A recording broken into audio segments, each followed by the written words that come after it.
I thought it was wrong. My goodness. You don't have to be a federal food inspector to know it's wrong.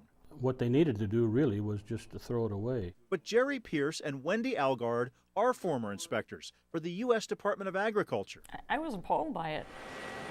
They tried to stop what they saw inside Snokist Growers' fruit processing plant. The Yakima company took 300-gallon bins of spoiled applesauce and scraped off the mold. It was very moldy. It had 6-7 inches of mold on top of each one of the casks that they were in. It's the industrial-sized equivalent of scraping the mold off applesauce in your fridge. Snokist would then heat treat the remaining applesauce and send it down the production line for sale. The company reprocessed tens of thousands of gallons of moldy applesauce each year. It was completely horrifying because unsuspecting people are going to be consuming that and they could potentially be harmed by it. When you reported this to your boss at the USDA, what did he do about it? I guess they promised my boss that they wouldn't do it again, and within a week they were doing it again. Even if you've never seen a Snokist can, you could have bought some at your grocery store.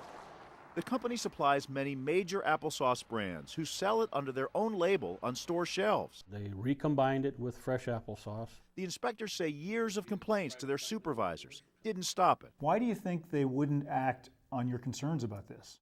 Money. It's money. All they're out to do is just try and make money instead of being what their original job is, being concerned for the product and the safety of people. It's true that Snokist paid the USDA user fees that covered the costs of USDA inspectors in its plant. Many companies do it. It's a requirement for food suppliers to the National School Lunch Program like Snokist. USDA records obtained by the King 5 investigators show Snokist paid the USDA more than $500,000 in user fees over 4 years. And it was a good boost for my supervisor. It made him look awfully good in Western region as well as Washington, D.C. The USDA told King 5 its inspectors work diligently to keep reprocessed applesauce out of school lunch food. It says its inspectors don't have the authority to halt shipments to non-government customers like grocery store chains. There are other cases in which the USDA ignored food safety issues, sometimes with severe consequences.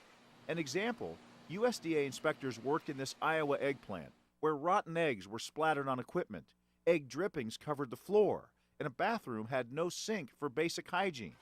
Employees complained about the unsanitary conditions. I told the USDA officer about it, and she says, well, just go back and do your job. In 2010, a salmonella outbreak at Wright County Eggs sickened thousands of people and led to the nation's largest ever egg recall. USDA has an arm that's interested in food safety, but the vast majority of it is interested in purchasing food and getting it to the public. Bill Marler, an attorney and food safety advocate, says it's not just about money. It's also what some view as a misguided mission by the USDA. The agency promotes agricultural products, an important role, but one that is at odds with being the food police. The goal shouldn't be just let's grease the skids to get food from, the farm to your kid's lunch plate. But there's got to be oversight and food safety concerns, along the way. In principle, the USDA has agreed with that. In this agreement signed with the Food and Drug Administration, the agency pledged to immediately report food safety violations witnessed by USDA employees. This memorandum of understanding between FDA and USDA has been around for a long time. It just doesn't work.